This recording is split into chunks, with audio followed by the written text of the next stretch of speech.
Hey, what's going on? It's Tafty, Tafty's Home for Wayward Guitars.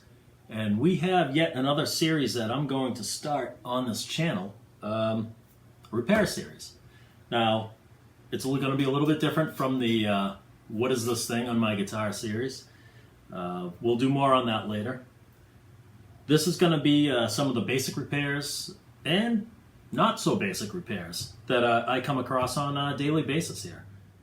Like I said, I may not give you everything you need to know to jump right in and fix whatever it is that's wrong with your guitar. But I will give you enough information so that you'll know whether or not you can tackle it yourself, or if maybe you should bring it to a professional. Come on back.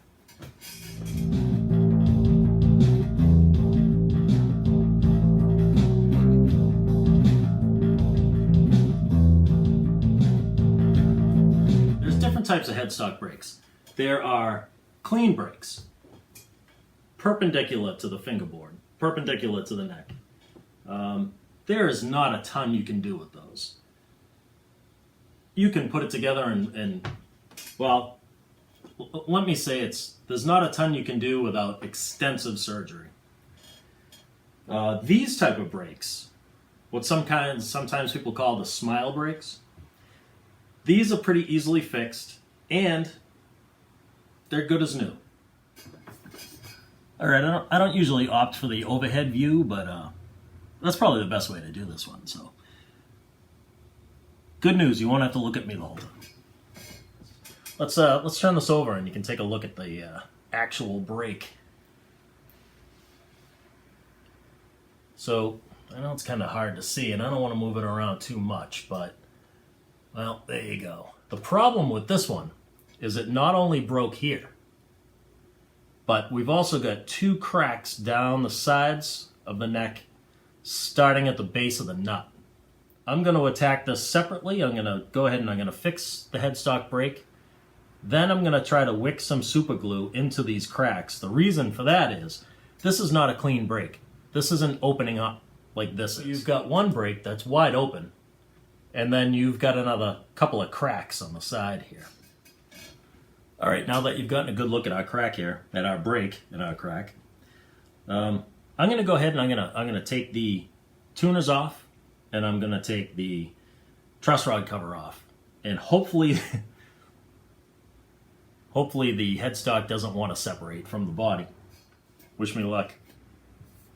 So, good news. It looks like the head plate is actually what's keeping the headstock on the body. So that's a good thing. The other thing is that once you are able to get the head plate to fit back together, the rest of the headstock does fit. But all in all, it's fitting back together really well. And that's good news. We won't have to tear any of the grain out of it to get it to lay down. So, on to what we're going to use to glue it back together. So, a question that comes up a ton is, my headstock broke, my this broke, my that broke. What's the best glue to use to put it back together? There are a few different kinds of wood glues that you could use. These all happen to be from Type-On. This is not a Type-On commercial. What we have here is Type-On Original. That's the go-to. Everybody loves that one. I happen to have some Type-On 3 here, which is, well, the waterproof version of the original. And then I have the lesser-known Type-On Extend. Now, this is the one I like to use for headstocks because it gives you a little bit more open time to kind of fudge around getting the headstock in place where it should be. Basically, this is Type-On 1 original with a longer open time. Don't use any kind of a wood glue that expands when it cures. And believe it or not, they're out there. Gorilla Glue is one of them. Do not use that on this type of a brake. I know there are others, and hey, if you like your favorite glue, throw it in the comments below. I would love to know what you use. And also, if you know some other wood glues that expand when they cure, and that's a no-no, throw that in there too. It'll help everybody. So basically what I've done here is just kind of mocked up where my clamps are going to go. I've opted for these quick clamps because I like the clamping pressure of them. They're not super strong, and you don't want to squeeze all that glue out of the joint. But they are plenty strong to hold this together. And when I mock it up, I can tell that wood went back together really nicely. You can barely even see the seam. I feel pretty good about this. I've got my wax paper so that I don't get anything sticking to what it's not supposed to. And got a couple extra pieces of wood and a couple of extra clamps just in case I feel like I need them. All right, I'm gonna take this back apart and we'll get some glue in it. Oh, and you know those Stu Mac neck calls that are always like way too long? They don't even usually fit between the heel and the neck on some guitars. I just cut a chunk off. That way it'll fit anything, and I've got this little piece to do neat stuff like this. Now, this is the first time that I've opened up this crack. I'm kind of getting it ready to put the glue in there. So I just opened it up a bit to take a look. And sure enough, the stray fibers of wood in there. What do I mean by that?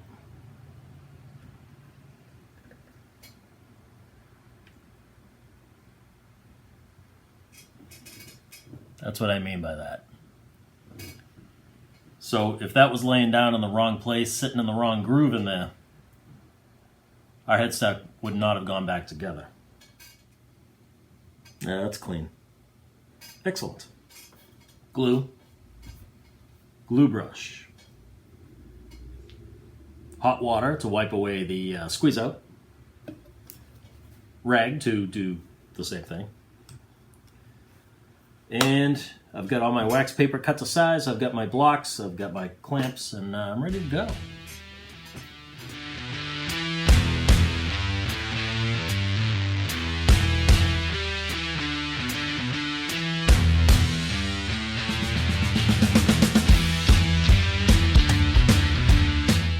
So what I do here is I'm starting from the very back of the joint where the two pieces of wood are actually just still together, and push the glue back as far as I can.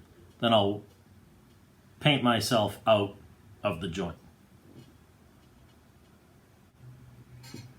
All right, that should be enough.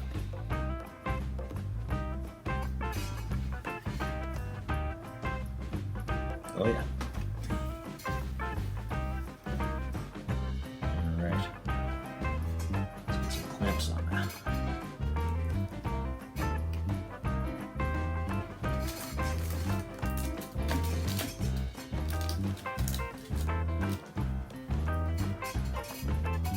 Let's get one clamp on here quickly, just to hold what we're doing. My other block.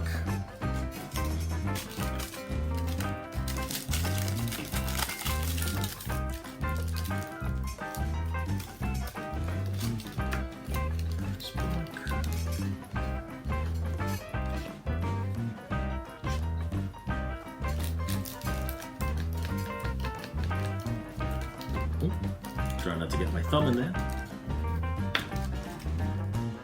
Feel pretty good about that. So let's go back to our temporary hold. And I just want to take a look at that and see how that's doing.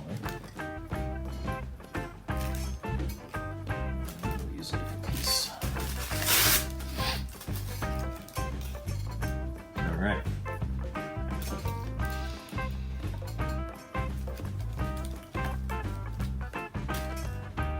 Go right back where we mocked it up the first time.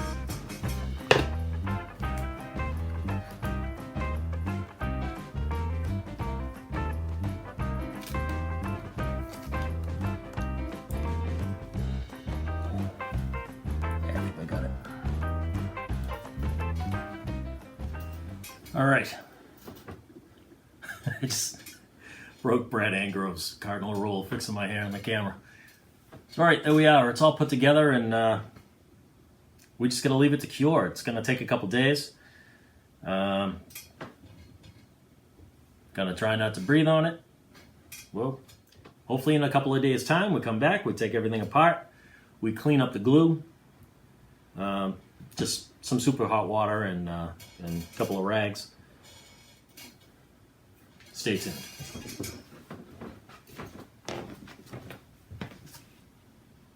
I'm gonna try this because it's always wicked cool when other people do it. Whoa, I guess that did work. Okay. Welcome back. It is day 2. We're going to break all this down, get the clamps off. We're going to take a look and see where we are. Then there's going to be, I would imagine, a tremendous amount of glue cleanup.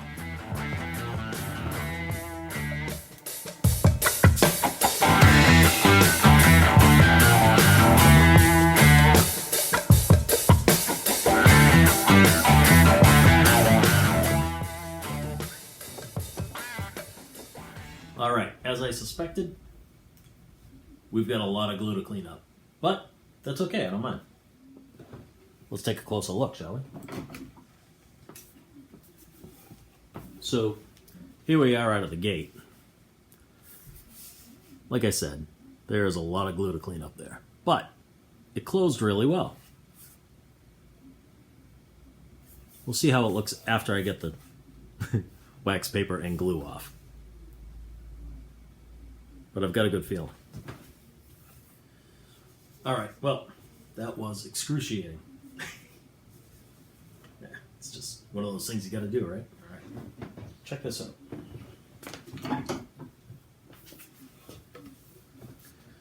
So there's the headstock. You can absolutely see the crack, but for the most part, that is, well, immeasurably better. Onto the back of the neck. Ooh. All right. We're all cleaned up, and I think what I'm going to do now is I'm going to take a little... Oh, sorry. I was getting into the nitty-gritty of things.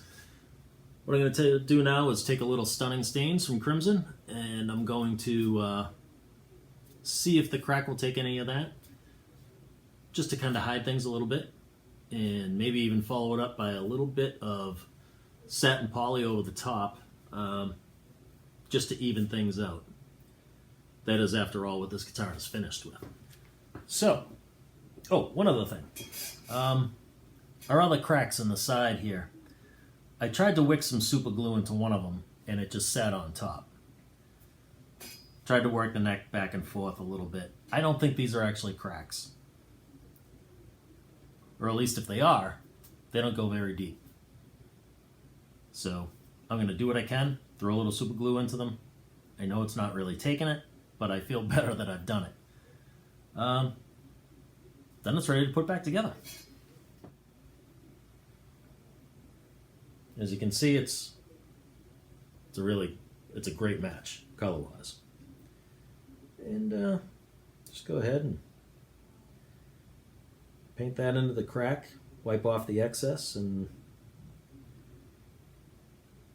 we're good as new.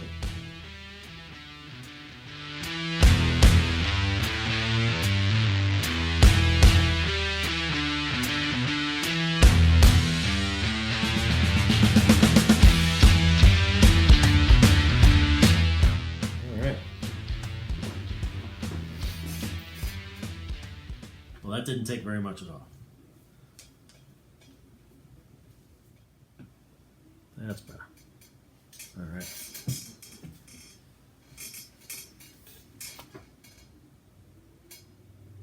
There it is. I think we're ready for reassembly. Action. Thank you. All right, so I finished getting this thing cleaned up, and now I've got the tuners on. I've got them screwed in from the back. Everything seems to be holding. That's good news. I had to kind of bend the truss rod cover a little bit because the brake had almost snapped off the top screw, well, where the top screw goes. So I'm going to finish tightening all this up, and then we're going to string it. And if I did everything right, it won't implode. All right. Hey, we're all strung up and tuned. It plays. So there it is. Headstock break to playable guitar. It's unfortunate. It happens, especially Gibsons, Epiphones, whatever. Accidents happen. What are you going to do? At least it wasn't on a dark stage in the middle of some godforsaken city, and it was your only guitar. If that's actually happened to you, I'm sorry. I didn't mean to bring it up. So anyway, there it is. All put back together. Generally, this is the kind of fix that it's going to last. And a lot of people know that the glued joint is actually stronger than the wood itself. So if it ever does break again, it ain't going to be there. Thanks for joining me. I hope you had fun. Remember to like and subscribe. And yeah, if you like the repair videos, man, just let me know. Comments down there. I'll see you next time.